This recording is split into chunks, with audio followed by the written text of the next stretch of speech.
ETF index mutual funds నేర్చుకుని stock మార్కెట్లో రాణించాలనుకుంటున్నారా? వెంటనే ఈ నెంబర్కి కాల్ చేయండి.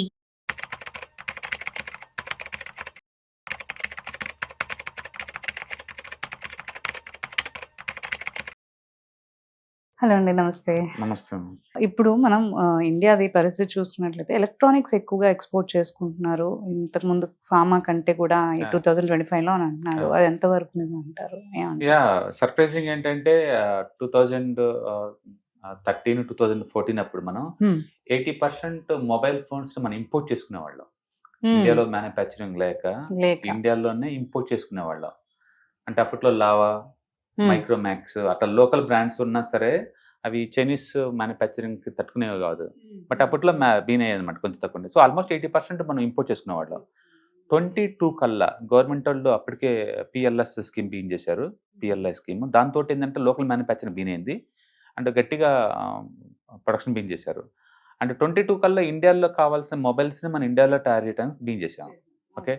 అండ్ 25 కల్లా మనము ఒక యాపిల్ ద్వారా 2,00,000,000,000 వర్త్ గల మొబైల్స్‌ని ఎక్స్‌పోర్ట్ చేసాం అమెరికాకి.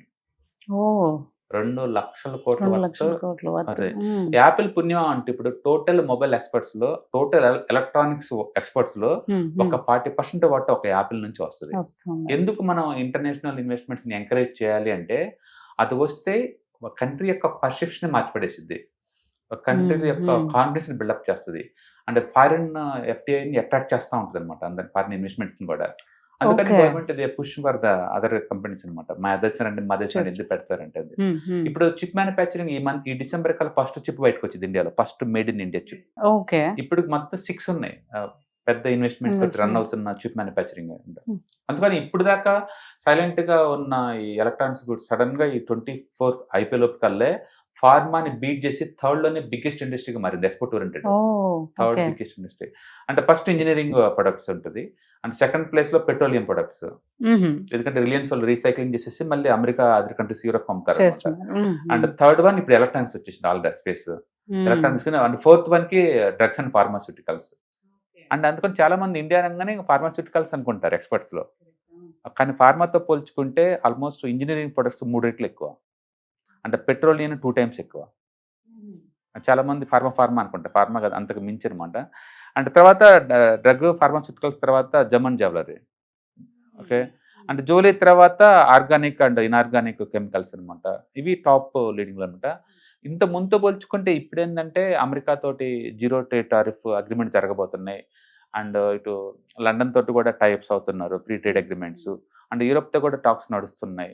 డెఫినిట్‌గా ఇండియా మ్యానుఫ్యాక్చరింగ్ హబ్ అవుతుంది. చైనా అంత కాకపోయినా సరే చైనాకి కొంచెం ఆల్టర్‌నేటివ్‌గా సీరియస్‌గా ఇండియా ట్రై చేసే ఛాన్స్ ఎక్కువుందన్నమాట.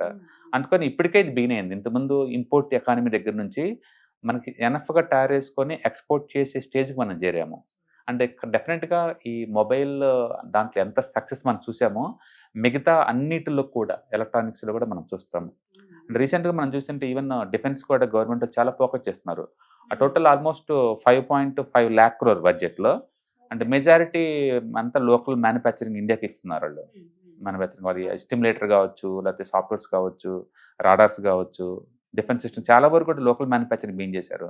అంటే ఇప్పుడు మళ్ళీ కొత్తగా గవర్నమెంటోళ్ళు ఒక 50,000,00,00,000కి మళ్ళీ అడిషనల్‌గా డిఫెన్స్ బడ్జెట్ పెంచబోతున్నారు. ఆ న్యూస్ తోటి ఒక్కసారిగా డిఫెన్స్ స్టాక్స్ మొత్తం కూడా ఆల్ టైమ్ హైకెళ్ళి అన్నీ ఇంకా ముందుకు పోతున్నాయి. అంటే గవర్నమెంట్ ఎంకరేజ్ చేస్తుంది. ప్లస్ లోకల్ మ్యానుఫ్యాక్చరింగ్ బిగినిందనమాట. అట్లా గవర్నమెంట్ సపోర్ట్ తోటి ఈ పీఎల్ఐసీ స్కీమ్స్ తోటి అండ్ ఇండస్ట్రీస్ మొత్తం కూడా చాలా స్ట్రాంగ్‌గా గ్రో అవుతా ఉందనమాట. ఇది జీడీపీ గ్రోత్ బాగుండటం అండ్ పొలిటికల్ స్టెబిలిటీ ఉండటం అండ్ వరల్డ్ వైడ్‌గా డిస్కంఫర్ట్‌గా ఉండటం కూడా మన ఇండియాకి కలిసొచ్చిందండి. స్టేబుల్ పొలిటికల్ లీడర్‌షిప్ ఇక్కడ ఉంది కాబట్టి. దాంతోటి వచ్చేసింది. బట్ ఎలక్ట్రానిక్స్ అనేది ఇండియా టాప్ థర్డ్ ఎక్స్‌పోర్ట్ అనేది చాలా మంది సర్ప్రైజ్ అవుతారు. కరెక్ట్. ఇంత అవును. ఫాస్ట్‌గా వస్తాయని ఎవరు నమ్మరు. అవును. అవును. ఎలక్ట్రానిక్స్ అంటే మోస్ట్‌లీ ఇంపోర్ట్. చైనా కొరియా నుంచి ఇంపోర్ట్ ఇంపోర్ట్స్ నుంచి మనం. తెచ్చుకుంటామని ఆ! అనుకుంటారు. అవును. అవును. But correct. రేపొద్దున ఒకసారి చిప్ మ్యానుఫ్యాక్చరింగ్స్ అది అది బిగినయిందనుకోండి సెమీ కండక్టర్ ఇండస్ట్రీ. హ్మ్. అంటే మనం పెట్రోలియం కూడా దాటి ముందుకెళ్ళిన పెద్ద ఆశ్చర్యపడాల్సిన లేదు. ఈవెన్ పెట్రోలియం కూడా ఓహ్! Very surprise. మనం యాక్చువల్‌గా ఇంపోర్ట్ చేసుకునే కంట్రీ. పెట్రోలియంలో 4 అంటున్నారా? ఫస్ట్ టైమ్ మనం ఎక్స్‌పోర్ట్ చేసాం యూరప్‌కి. ఓహ్! మనం రష్యా నుంచి తెచ్చుకుంటున్నాం. ఇండియాలో రిఫైనరీ చేస్తున్నాం. తిరిగి మళ్ళీ యూరప్‌కి అమ్మేస్తున్నాం. రష్యా పుణ్యం అంటూ మనం యూరప్‌కి ఎక్స్‌పోర్ట్ చేస్తున్నాం పెట్రోలియం. బట్ రిఫైనరీ కెపాసిటీ ఉండబట్టి, రిలయన్స్ రిఫైనరీ కెపాసిటీ ఉండబట్టి. కాబట్టి ముందు రోజుల్లో ఇండియా నుంచి కూడా ఎప్పుడు ఇంపోర్ట్ చేసుకునే ఇండియా నుంచి కూడా ఎక్స్పోర్ట్స్ ఫ్యూచర్లో జరిగే ఛాన్స్ ఉందని చెప్పేసి ఇది ప్రూవ్ చేస్తూ ఉందన్నమాట. బట్ డెఫినెట్గా ఎలక్ట్రానిక్స్లో మాత్రం అంటే కొరియా, తైవాన్, చైనా వాటన్ని బ్రాండ్స్ని దాటుకుని ముందుకు వెళ్ళటం అనేది it's extraordinary. And thanks to the Apple, అది మేజర్ ఇనిషియేటివ్ అనమాట. ఈ టోటల్ ఎలక్ట్రానిక్స్లో వాటిలో ఒక యాపిల్ వాటే 30-40% ఉంటుంది. ఒక 2 లక్షల కోట్ల వరకు అమెరికాకి పంపించారనమాట. ఈవెన్ ట్రంప్ రీసెంట్గా అది దాన్ని అడ్డుకుంటున్నాడు, ఇండియా రానికుండా యాపిల్ అంటున్నారు. కానీ but end of the day ఎక్కడైతే లో వేజ్, ఎక్కడైతే క్వాలిటీ, ఎక్కడైతే టెక్నాలజీ ఉంటుందో అక్కడికి బిజినెస్లను మూవ్ అవుతూ ఉంటాయి. పొలిటికల్ లీడర్షిప్లు బెదిరించినంత మాత్రం ఏ ఆగో. కాబట్టి ఇండియాలో మ్యానుఫ్యాక్చరింగ్ కంటిన్యూ అవుతుంది, ఇంకా ఫుల్ ఎక్స్పాండ్ అవుతుంది. ఓకే అండి, thank you. Hello friends, financial freedom మీద వెబినార్ జరగబోతుంది. ఇది డైలీ 3 అవర్స్ ఉంటుంది, 3 days ప్రోగ్రామ్.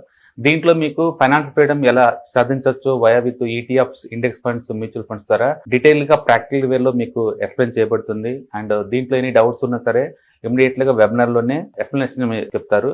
అండ్ అలాగే మ్యూచువల్ ఫండ్స్ ఎగ్జామ్స్ ఎవరైనా రాద్దాం అనుకున్నా సరే, మ్యూచువల్ ఫండ్ డిస్ట్రిబ్యూటర్ గా మీరు సెటిల్ అవ్వాలన్నా సరే ఎలా చేయొచ్చు, వాటికి సంబంధించిన డీటెయిల్ ఎడ్యుకేషనల్ వివరాలు మొత్తం కూడా ఈ ప్రోగ్రామ్ లో డీటెయిల్ గా చెప్పబడుతుంది. కాబట్టి ఎవరైనా సరే ఈ వాలటిలిటీ ఉన్న ఈ స్టాక్ మార్కెట్ లో స్టేబుల్ గా ఉండి అండ్ మంచి returns via with ETFs, index funds, mutual fund ద్వారా ఎలా సంపాదించవచ్చు, ఎందుకు ఇవి ఇంపార్టెంట్, ఫైనాన్స్ ఫ్రీడమ్ కి ఎలా ఉపయోగపడతాయో ఇవన్నీ కూడా డీటెయిల్ గా ఎక్స్ప్లెయిన్ చేయబడుతుంది. కాబట్టి ఎవరైనా ఇంట్రెస్ట్ ఉన్న పార్టిసిపెంట్స్ అందరూ కూడా ఈ అవకాశాన్ని వినియోగించవలసిందిగా కోరుతున్నాను.